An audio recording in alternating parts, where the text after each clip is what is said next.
Chapter 280 of My Hero Academia is the redemption that Kirishima has been looking for since before he even joined UA.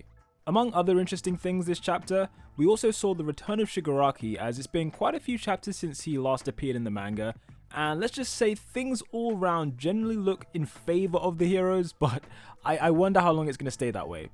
Just before we get into it, as usual, I need to remind you guys that this is a review of the chapter leaks and not the official chapter release itself. What that means is that whilst the core events are generally accurate, stuff like the dialogue and certain details may turn out to be different when the official chapter comes out on the Shonen Jump app. But without further ado, don't forget to sub, as we are tantalizingly close to 100,000. We're nearly there, and then I can shut up about it. But yeah, if you're not subscribed already, be sure to hit that button.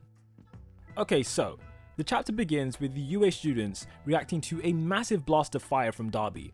This flame attack actually occurred during the last chapter, and it was so vicious that Dabi's arm became even more smoky than usual. Even Toga was concerned. While some students managed to avoid the blast, Sero states that others weren't so lucky. But that said, there are characters like Kirishima and Tetsu who are just still pushing forward despite being caught up in those flames. We also see Kaminari is in pretty bad shape after he was hit by a bunch of debris from Mr. Compress in the last chapter. The scene then pans to Mina, who is charging straight at Gigantomachia, and she surrounded herself in her Acid Man armor. We first saw this move over 20 chapters ago, and back then she claimed it was her version of Red Riot Unbreakable. Acid Man makes her impervious to Dabi's flames, so she's able to get quite close to Machia, and she briefly hesitates in fear of this colossal monster. I mean, I would be afraid of him too. In this moment, she then thinks back to what Mineta said about the possibility of Midnight being dead, which she probably is, but maybe she'll somehow come out of it. It's just a terrible situation all around, so Mina is understandably a bit hesitant to continue. Meanwhile, Machia himself begins to ramble on about his lord and savior Shigaraki, and the leaks say that he receives a command from Shigaraki telling him to reach him by the shortest distance possible. It's unclear if this is a memory, like Machia remembering what Shigaraki said, or if maybe Shigaraki took some time out of his current battle to send Machia a voice note. That much is unclear from the leaks, but either way, the big guy is thinking about it. In this moment when he's talking to himself, Mina recognizes Machia's voice and thinks back to the time that she encountered him before she joined UA. She then acknowledges the fear that she felt back then when she encountered him, but at the same time she's grown in countless ways since that moment, and she imagines herself in her middle school uniform as she throws the anesthetic towards Machia's mouth. This symbolizes not just overcoming her fear right now in this moment, but also the fear that she had before. However, as she does this, Machia suddenly slams himself down into the ground and closes his mouth in the process. For those who read the last chapter, you'll know that Mount Lady had been holding his mouth open, but at this point he's now overpowered her grip, and we see an awesome panel in which he looks back at Mount Lady just in disgust, like he's disgusted by her. He then proceeds to grab her entire head with just one of his hands and throw her away like she's just nothing, just literally flings her out the way.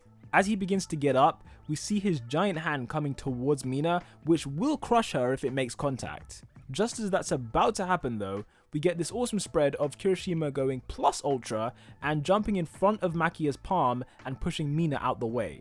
And with that, my friends, Kirishima he's dead. I'm just joking. He's not dead. He was in his hardened form, so he's gonna be fine. And then Tetsu catches Mina and notes how, despite him and Kirishima both running side by side, Red Riot was able to get to Mina slightly faster. I mean, we all know it's because Kirishima doesn't want his future wifey to be killed, but I mean, in Tetsu's mind, maybe it's because of his manliness and his willpower or something like that. According to the leaks, Machia then stands up and has the League of Villains in his palm, but the scene then switches to Kirishima in his unbreakable form, and basically from this panel, it looks like he's scaling Gigantomachia's arm like he's a professional climber or something. He uses his extra sharp fingers to dig into Machia's flesh and just keep climbing until he reaches his shoulders, and then yeah, the two come face to face. The leaks say that as Kirishima is scaling Machia's arm, he says to himself how he will put all of his regrets behind him, which of course refers to the time where he didn't act to save Mina and all those other girls from Gigantomachia in the past. This whole chapter so far, it's been very poetic. From the wording, we can also probably assume that Kirishima does recognize Gigantomachia in the same way that Mina did, However, there is no confirmation, and it doesn't have to be the case either, because at the end of the day, he's still stepping in to save people in the way that he didn't before.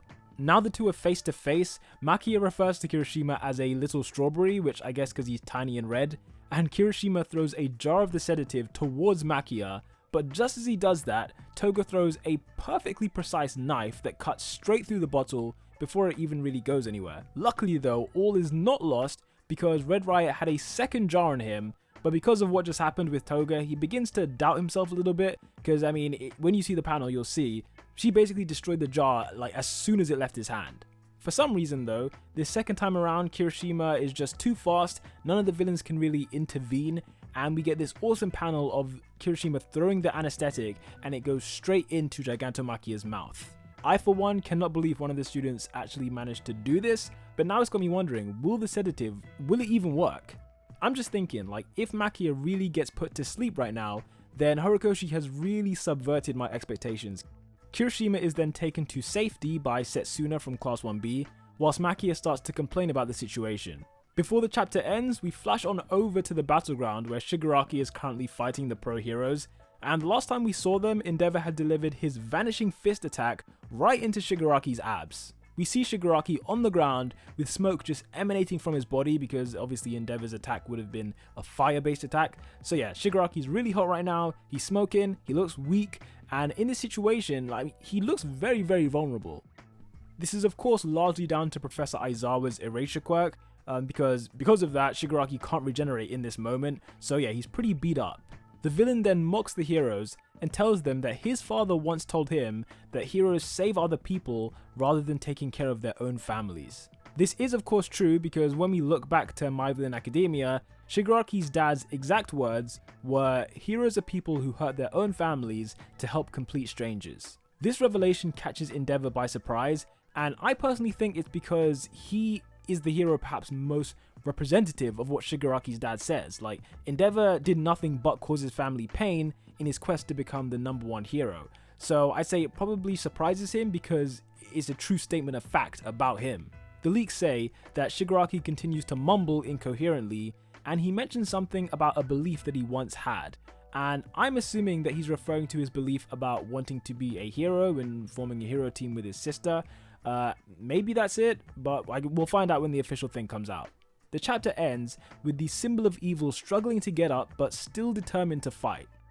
I gotta say, I'm really impressed with Endeavour right now, because Shigaraki's level of strength, it's been stated on a couple of occasions to be close to All Might level. I mean, Endeavour said it himself, Gran Torino, I'm pretty sure he said it, and of course the Doctor said it as well. So to render him so beat up in this moment, it's not an easy task. So yeah, props to the #1 hero on that. And that was the chapter for this week, guys. It was very short and sweet, I think, heavily focused on Mina and Kirishima and atoning for what happened in the past, I guess, you know, when they weren't as brave as they are now. Like I said, be sure to take these leaks with a grain of salt, because whilst it's mostly accurate, the dialogue can completely change. I mean, we don't even know. So yeah, check the official chapter when it comes out. Part 2 of my War Arc review will be coming out this month, though it's impossible for me to do it this week or next week, but after that it will be my top priority for those of you who are waiting for that.